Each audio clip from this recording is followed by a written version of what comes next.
And every time she has something that sticks in that pan, she'll be pissed. So this goes with the Teflon, it's plastic, and the steel one goes with the steel in the pan with no coating.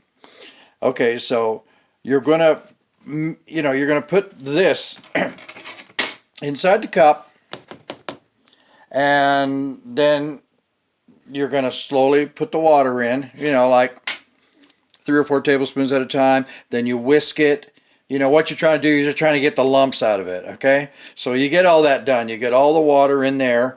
And there's directions on it. It tells you how to do it, but I'm just trying to speed it up for you in case you're not one of those people who follows directions or likes to look at them. But once you do that, you're going to only use a half a cup of water to mix with this. You put 1.5 cups of water in the saucepan. This only takes half a cup of water, so you're going to blend that, right? Okay, now all of a sudden your water's boiling. You don't leave it on there for very long. Once it's boiling, that's it. You pour the mixture that's in the cup that you blended, that you whisked, then you pour it in there, and it's going to start to thicken. You turn the heat off, and it's going to start to think. You keep whisking it until all the lumps are out of it. You don't have to whip it. You just have to blend it so that it's not lumpy. And then you put the lid on it. And take it off the heat, and that's it. You let it sit. Now, these are the biscuits. Yes, it's true. There's 8 biscuits inside this package. Now, I want you to look right here. There's a line right there. And it tells you to push that with your thumbs. Well, your thumbs will break before you'll ever get that open. And somehow, modern technology, I don't know how they did this, but there is 8 biscuits that are already cut inside of that are just dying to get out of that can. So what you do is start here. There's a line right there. Can you see it? Yeah, right there. That line. So you start cutting here. And you keep cutting and cutting and cutting, and they'll try to come out, but I want you to keep cutting until that can is like halfway opened. And, they're all going to want to come out of there. So you get a pan, a baking tray, not one that holds cups or cupcakes, just a flat one, and then you put them in there. Now, you have to have 2 inches. There's 8 of them, and you have to have 2 inches between all of them because they fluff up quite a bit. All right, you put them in the oven at 350 degrees. Don't know how to set your oven to 350 degrees? Nonchalantly ask your old lady one day, never making reference to this. Or ask your mom. And so, my oven rings when it gets to 350. I set it at 350, and then it'll, it's slowly heating up, and it'll ring. It'll go beep, beep, beep, beep. Okay, then I know that it's ready. So I take all those biscuits that come out of that can and put them 2 inches apart. You can grease it lightly if you want. They say don't to, but it may stay. I'm not talking about a lot of grease now. If you have a can of Pam, just shh, that's it. About the amount of oil that you would put in a cylinder before you put the pistons in, just to coat the cylinder. That's it. Okay, so the biscuits are baking. They're in there for 12 to 16 minutes. So what you do is you just look in there, turn the light on, and see how golden brown they are. Like say, you're up on 16 minutes and you look at them and you go, oh, they're not really that golden brown. All ovens are different, and where you put the tray inside the oven makes it cook differently. So just keep you may need to keep it in there for a couple more minutes, or you might check it at like 13 minutes and they're golden brown. Or you might put it in an air fryer and they're golden brown. Whenever they're golden brown, they're good. Okay, so you take them out. You slice them open, you butter them. Of course, the butter melts because it's really hot. And then you pour the gravy on them and serve it. Now, kids are just going to eat one. Your old lady's probably going to eat 2.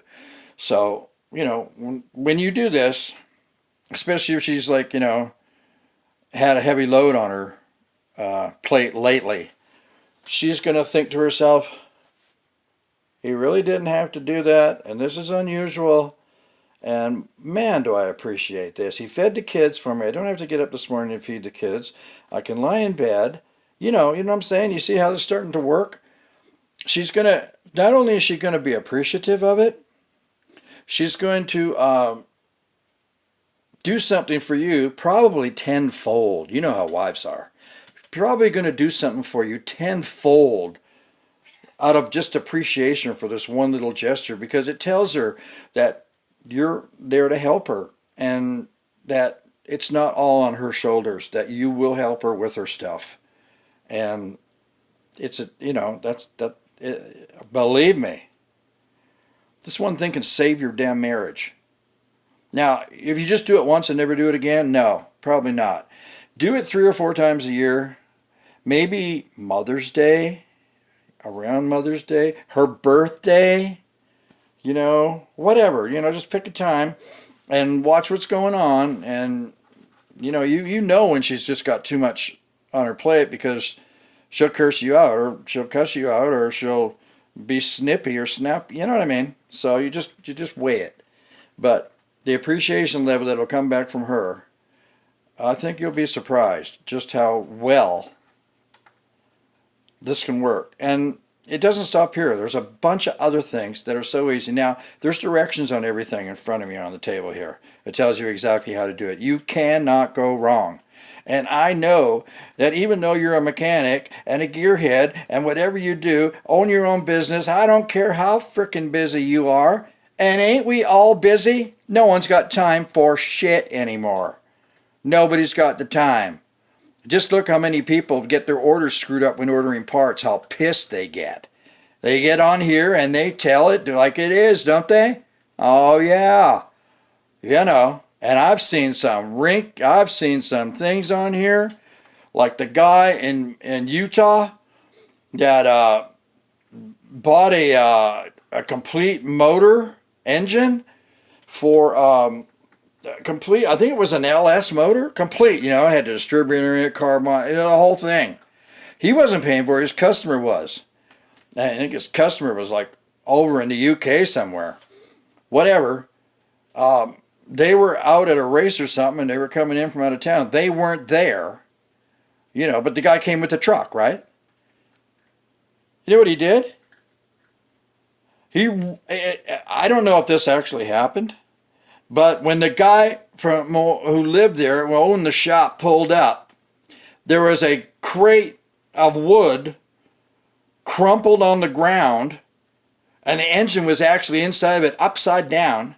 All kinds of damage. Unfrickin' believable. I could not believe my eyes or ears when I saw that. I mean, come on. It's like the guy pulled up. There was no one there. The guy just moved, you know, he just finished completing that shop. He hasn't been there that long. So he had no loading dock. And, which, by the way, is really easy to build. A loading dock is super easy to build. You just put a mound of dirt up, shape it, put concrete on the top of it, and a way for a forklift to get up. You know, well, the forklift can come around the front of it and just take whatever is put on there. But the point is that the truck driver with his electric tailgate lift, he can pull right up onto it, not onto it, but up to it, up to the front of it, you know, put his tailgate down, roll it out, leave it there and take off. Well, it's like this guy didn't have one, and this truck driver, I don't know what he did, but it looked like he just pushed it off his tailgate. I don't know if the tailgate wouldn't come down, if he had troubles, if he didn't have a tailgate. I don't know what the problem was, but when these people got there, and then that set off a firestorm of crap between where they got the motor from and, you know, blah, blah. I mean, it believe it or not, it's still going on. Not the engine problem. They've got that, I think, pretty well resolved. But the whole thing, I mean, there's all kinds of things that have happened. And when you're building a car like that, you know there's all kinds of things. All kinds of issues. So, getting back to biscuits and gravy, which is so easy for you to do. I know you can add water, and I know you can turn on the oven, and you can serve it, and you can be happy. And I hope this really does save your marriage. But there's a million things you can cook that are so easy, you wouldn't believe it. We'll get into that at another time. That's a whole nother show. But don't give up. Do your thing. Don't be a simp. Be someone who is respectful. It goes a long, long way. And you know when you do it when you sense that her plate is full, but your plate is fuller. That's when you do it. That's when it's a real, real blessing to you. That's what brings good karma, and that's what builds a relationship long term. If you don't believe me, just go and watch Miss Vicky. You see how Miss Vicky does all her shit? You know, that's a person who knows how to make a marriage work. I'm not going to mention anybody else, but that's a person who knows how to make a marriage work. And I love her. She's great. I don't know her, but I love her. She's just a great, she's a fantastic woman. Anyway, keep wrenching, keep cooking, and don't forget about biscuits and gravy.